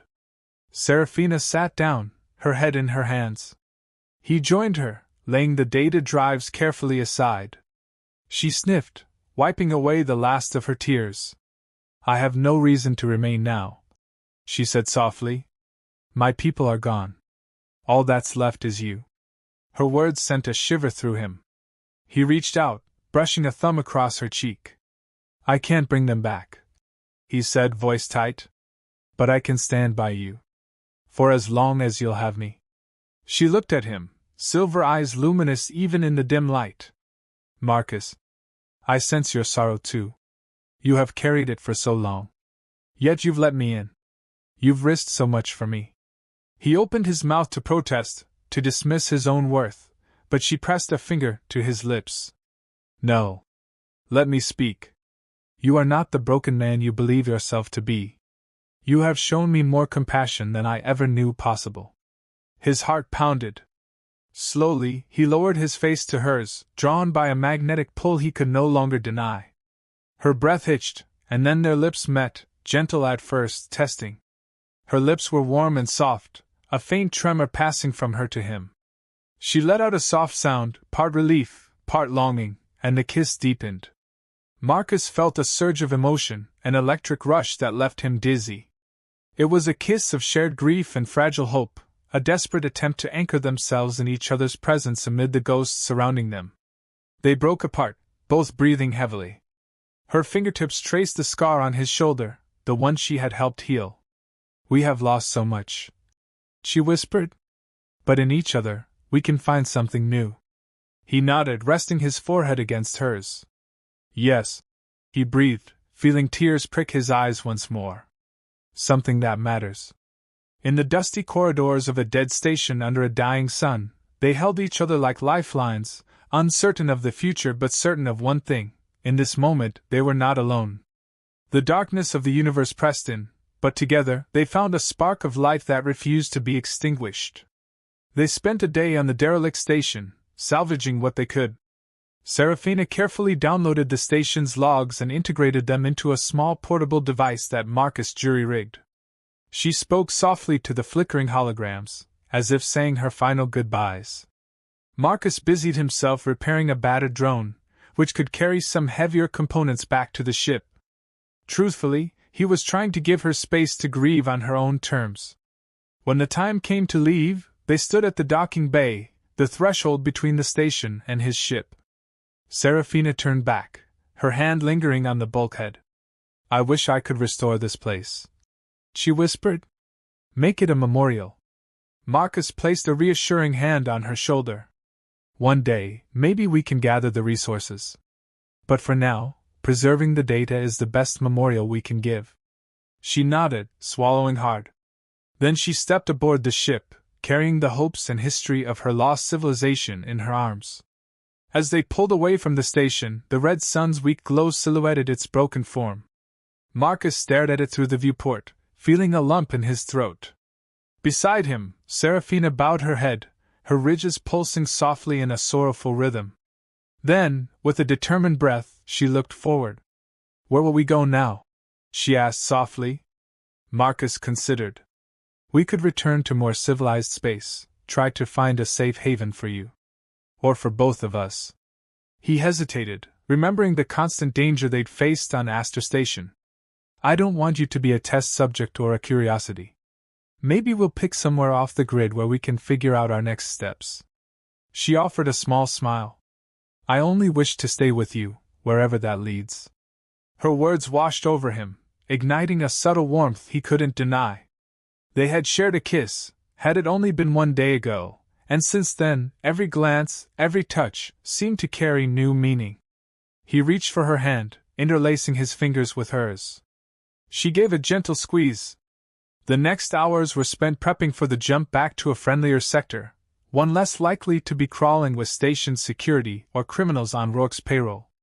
Serafina dozed in the co-pilot's seat, exhaustion from the emotional ordeal finally catching up to her.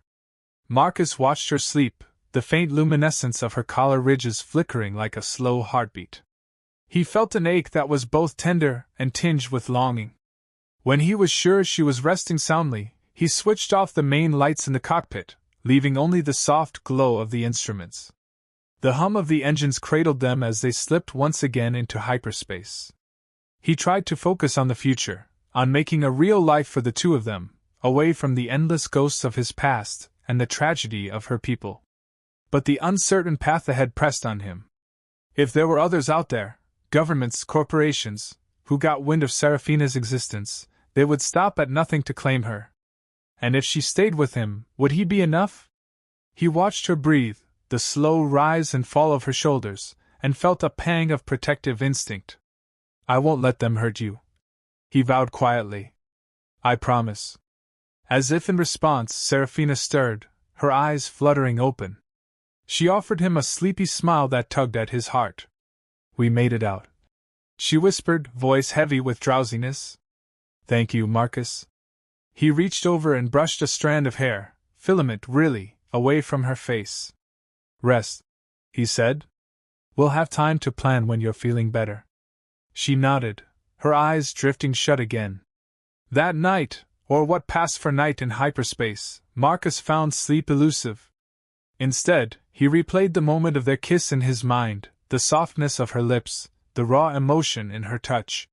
He thought of all the times he told himself he couldn't afford to care about anyone again, yet here he was, letting down his guard. Strangely, he didn't regret it. If there was any meaning to be found in the chaos of his life, perhaps it was in this unlikely bond. Eventually, fatigue claimed him. He dozed in the pilot's seat, lulled by the ship's rhythmic vibrations. In his dreams, he stood on a shore of a strange sea, red sunlight bathing the water in a surreal glow. Serafina was there, beckoning him forward with a gentle smile. The water shimmered with alien bioluminescence, reflecting the silhouettes of pods drifting beneath the surface. He felt both sadness and hope, a sense of belonging he'd never known. When he awoke, the taste of salt lingered in his mouth, and for once, it wasn't the bitter tang of regret. The next day, Serafina insisted on assisting with engine maintenance, using her resonance to stabilize the overworked coils from their rushed journey. Marcus watched her in fascination as she stood near the reactor core, her body alight with subtle pulses that synchronized with the ship's systems. She seemed almost in a trance, eyes half closed, lips parted.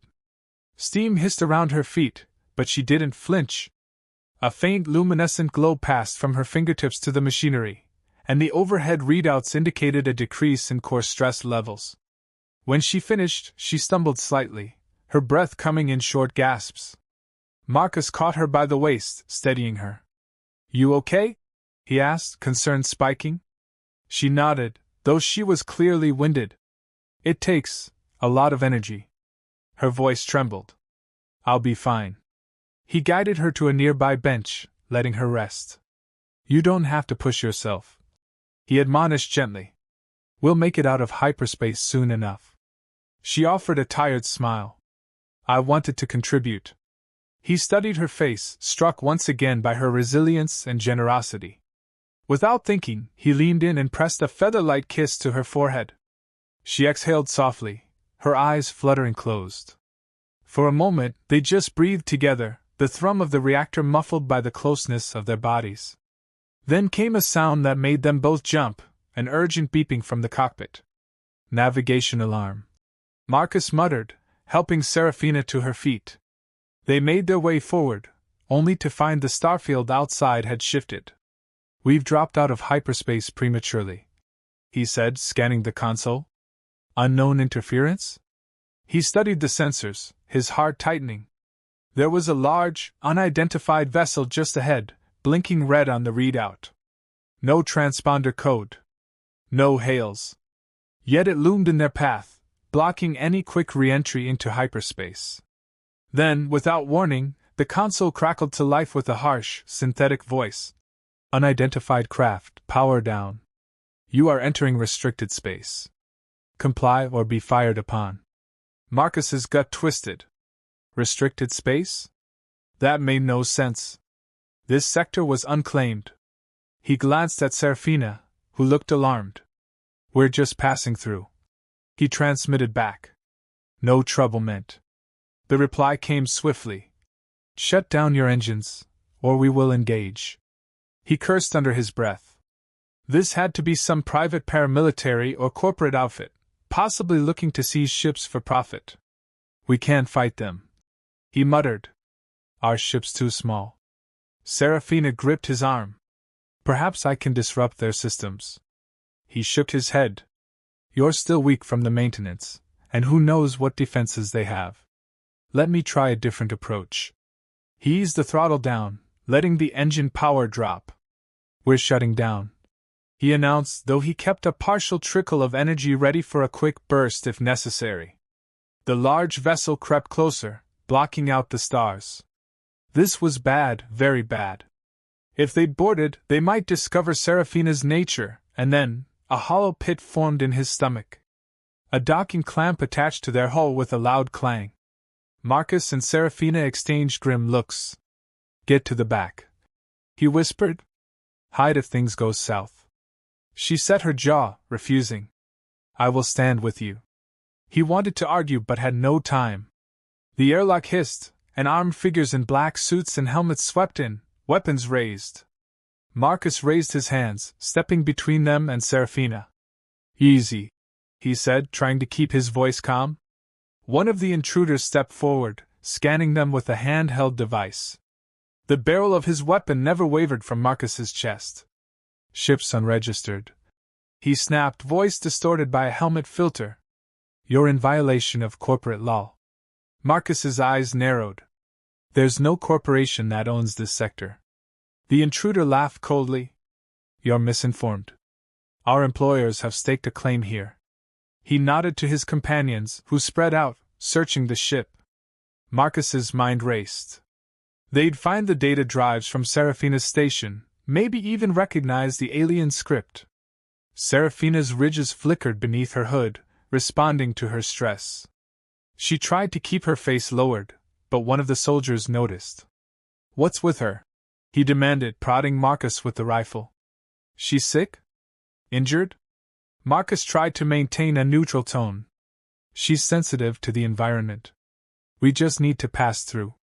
The soldier wasn't buying it. "We'll see about that. We'll bring you both aboard for questioning." Marcus cursed mentally. "We don't want trouble. Just let us be on our way." The soldier sneered behind his visor. "Not an option. Hand over any contraband, and you might walk away." His gaze slid to Serafina, who kept her head down. "We'll start by searching her. Step aside." Marcus clenched his fists. "She's not carrying anything." His chest pounded. This was about to go from bad to worse. The soldier raised his rifle. "I said move." Marcus didn't budge. He heard Serafina's breathing quicken behind him. If she used her resonance, they'd all see her glowing, and who knew how heavily armed they were. Yet doing nothing meant letting them take her.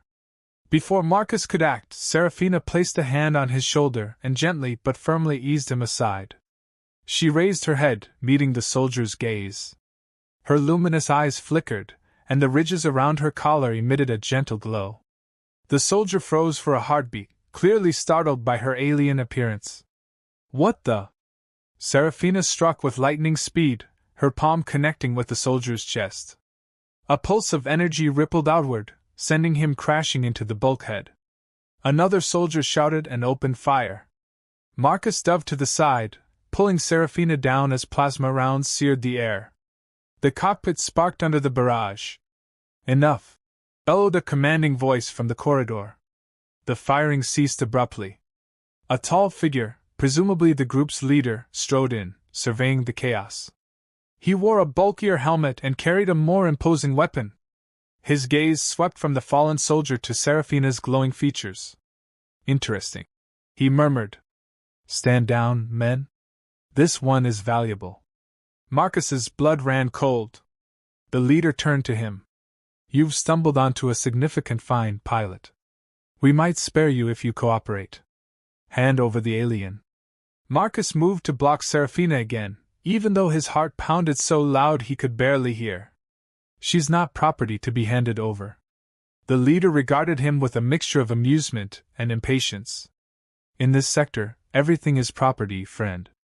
Especially unique biological specimens. Serafina's eyes flashed with anger.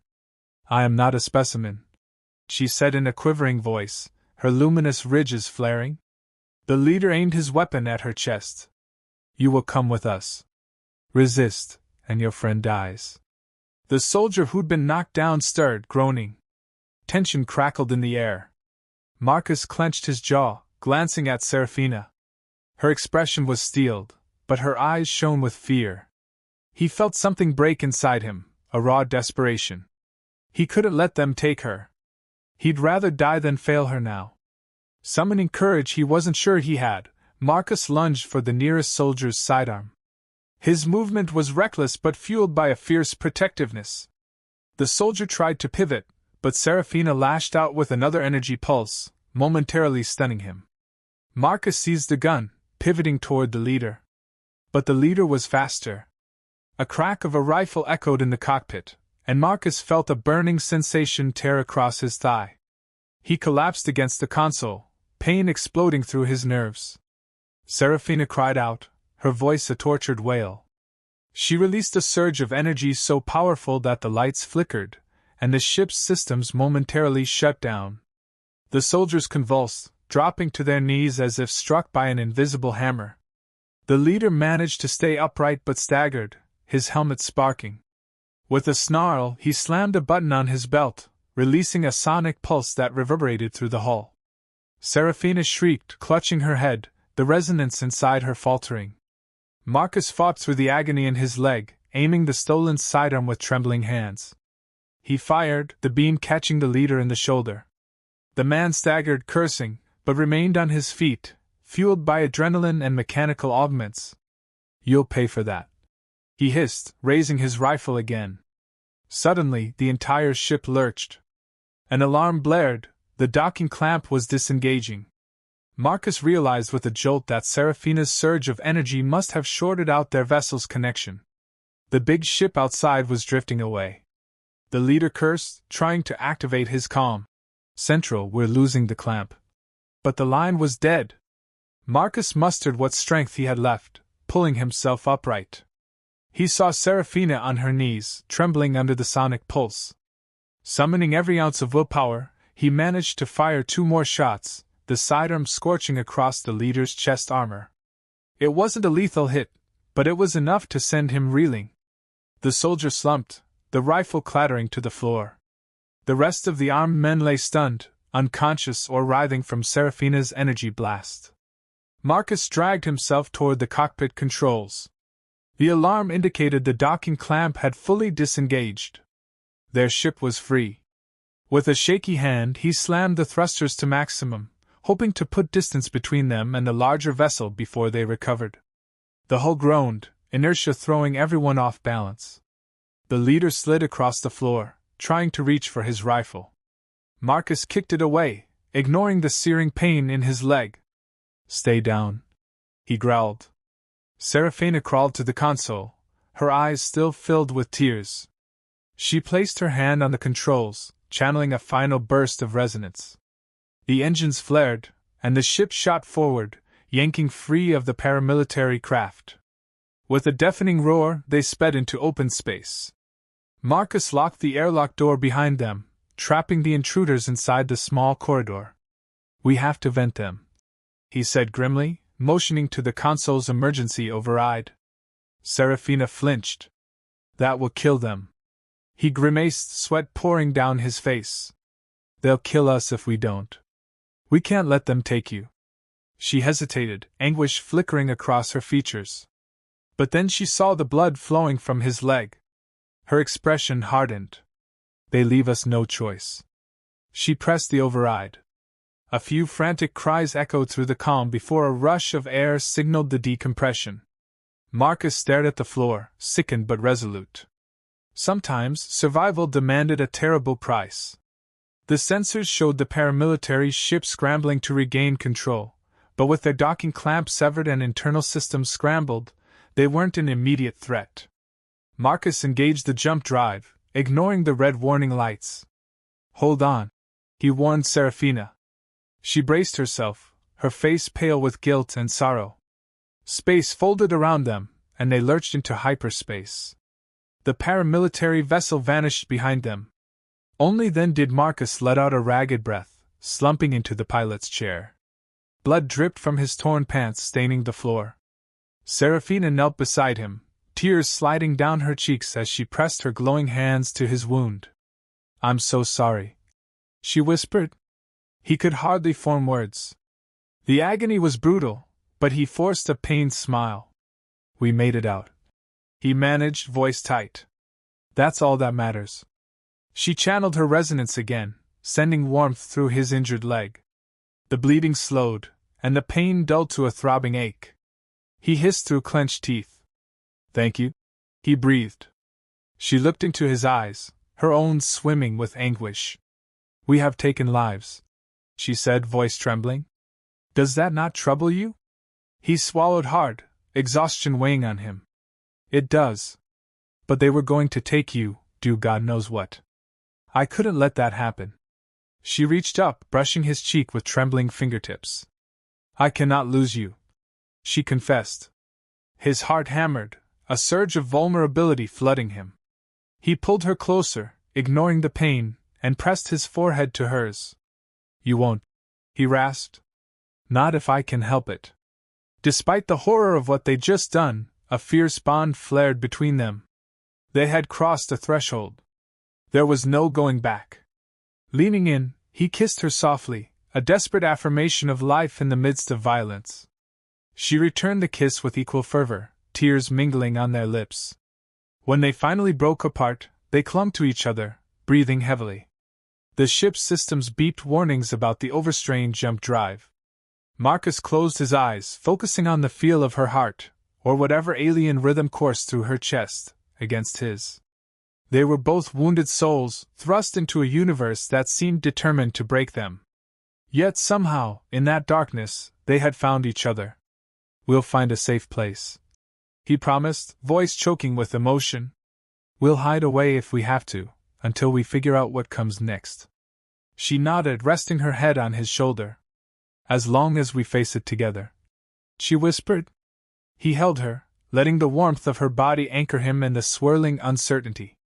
For the first time since he'd lost his crew, he felt he had something to fight for, someone worth living for.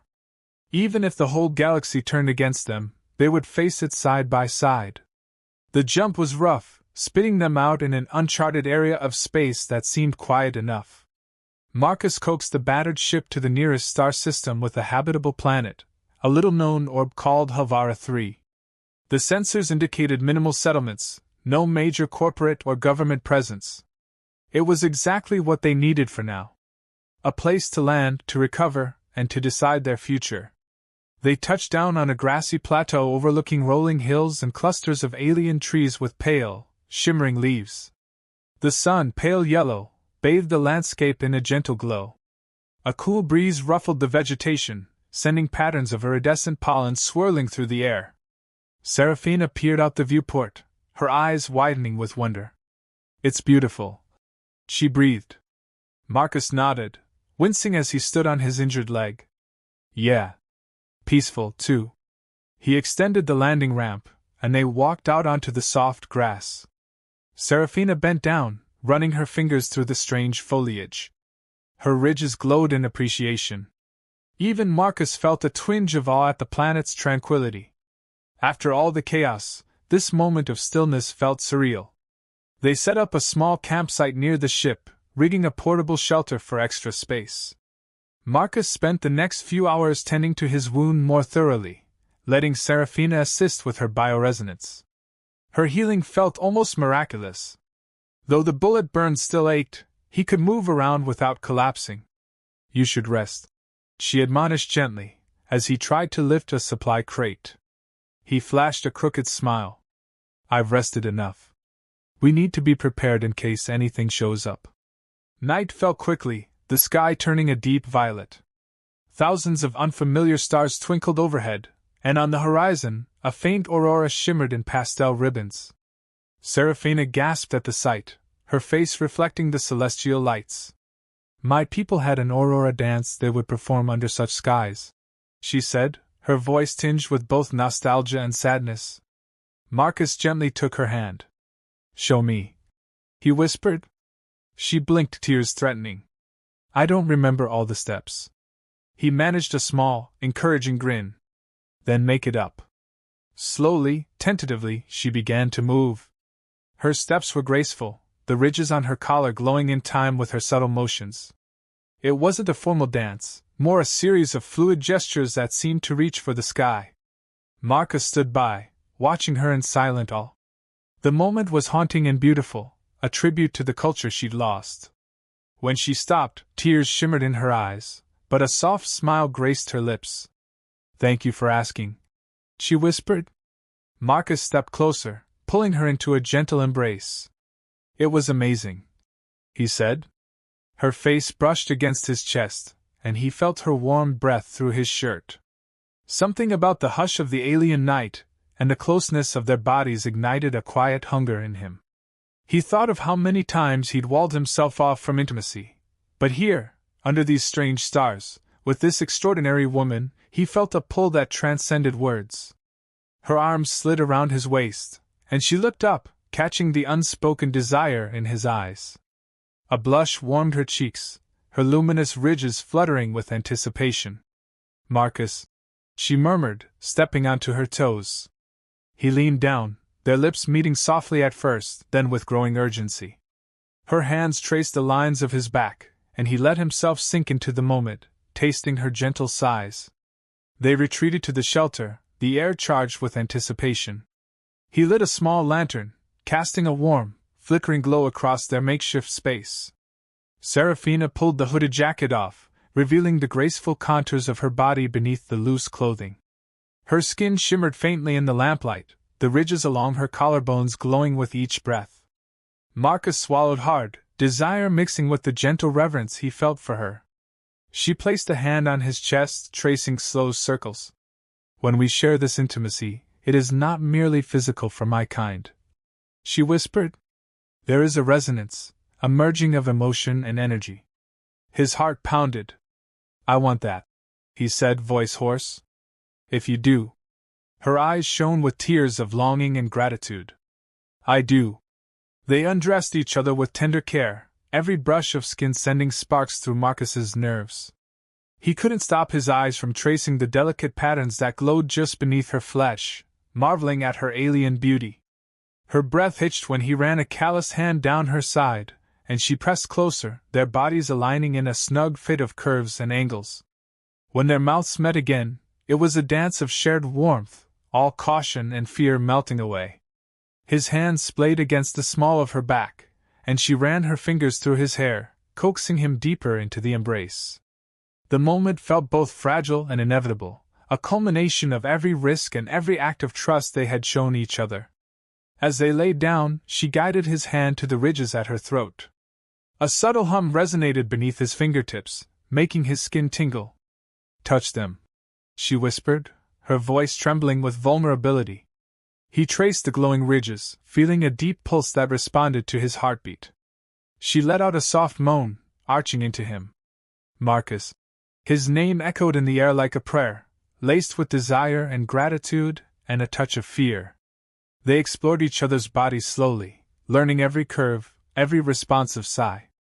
When he kissed along the ridges of her neck, she gasped, her eyes fluttering shut as if the sensation was almost too much to bear. He reveled in her reactions, feeling his own desire coil tight in his abdomen. She pressed her palm to his chest, the glow in her ridges intensifying. A gentle wave of warmth spread through him, like a melodic chord reverberating through every nerve. Their breathing grew ragged, hearts pounding in unison as the final barriers crumbled. Every touch, every caress felt magnified by the subtle energy she shared with him. When they finally joined, it was as though an electric current pulsed between them, binding them in a rapturous, transcendent moment. She arched beneath him, crying out softly, and he was lost in the sensation of her body, the hush of the alien night, the swirling intensity of their bond. In that timeless space, tears of release slid down his cheeks, intermingling with the sweat on her glowing skin. The memories of all he'd lost and all she'd mourned blurred into a collective ache, soothed by the closeness they found in each other. She whispered soft words in her native tongue, words he didn't understand but felt with every fiber of his being. His lips pressed to her temple, to her throat, breathing her in, tasting the promise of something more than mere survival. At the crescendo, she clutched his shoulders, and he felt a surge of light envelop them. For a heartbeat, reality seemed to shift, the shelter walls disappearing, replaced by a vast cosmic backdrop of stars. The boundaries of their bodies blurred, emotions bleeding together in a rhapsody of shimmering color. He glimpsed images of her lost home world, and she felt the echo of his deepest regret. Yet instead of fear, he sensed acceptance, a profound merging that left him trembling. When the wave passed, they lay entwined, panting, chests heaving with the aftershocks of shared ecstasy. The lantern's glow flickered gently, revealing their glistening skin, the faint lines of tears drying on their faces. Marcus pressed a shaky kiss to her forehead. She responded by curling into him, her ridges still flickering from the overload of sensation. Silence fell, but it was a silence brimming with meaning. Neither of them spoke for a long while, content to let the moment settle. Eventually, Seraphina's voice broke the hush, soft and reverent. "You feel so much," she whispered, fingertips tracing his jaw. He smiled, eyes still damp. "I never knew it could be like that." She swallowed, her own tears shining. "For my people, such a bond is sacred. Once formed, it cannot easily be severed." A hint of uncertainty trembled in her tone. "Do humans bond like this?" Marcus thought of the relationships he'd had, few, fleeting, weighed down by guilt and guarded hearts. This was different, deeper than anything he'd imagined. "I don't think so," he admitted softly. "But maybe we can find a new way." Her lips quirked into a gentle smile, and she leaned up to kiss him once more, a sweet affirmation of the promise they'd just made. Wrapped in each other's arms, they drifted into a peaceful sleep, lulled by the planet's gentle breeze and the fading luminescence of Seraphina's ridges. Outside, the alien auroras danced in the sky, as if celebrating their union. In the quiet of the night, Marcus felt a sense of belonging he'd never experienced. They were two survivors, one human, one alien, bound by shared grief, shared triumph, and now an intimate bond that defied all logic. Whatever challenges waited beyond this moment, they would face them together, forging a future that was neither fully human nor fully alien, but entirely theirs. Morning brought a renewal of energy. Seraphina awoke first, slipping out of their makeshift bed to step outside. She stood barefoot on the dew-kissed grass, her face raised to the pale sun. Marcus found her there when he stirred, and he approached with a shy smile. The memory of their shared intimacy made his heart flutter, but a warm reassurance filled him when she turned to him, glowing with quiet joy. "How's your leg?" she asked softly. He rolled his shoulder, testing the bandage. "Sore, but better than I deserve." She reached out, brushing a gentle hand over the wound, sending a subtle wave of healing warmth. He exhaled gratefully. "Thank you?"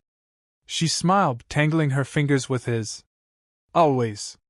They spent the day exploring the immediate area, collecting what few edible plants they could identify with the ship's limited database. Seraphina laughed with delight when they encountered small creatures flitting through the trees, spindly-legged animals with translucent wings that reflected tiny rainbows. Marcus found himself grinning more than he had in years, the tension of his past loosening with every step beside her. Toward midday, they sat on a rocky outcrop overlooking a shallow valley filled with shimmering blue flowers. A sense of peace settled between them, though Marcus felt a nagging awareness that this idyll couldn't last forever. Sooner or later, the outside world would intrude. Serafina seemed to sense his thoughts. She turned to him, her glowing eyes full of compassion. "You're worried," she said softly. He sighed, running a hand through his messy hair. "We can't hide here forever.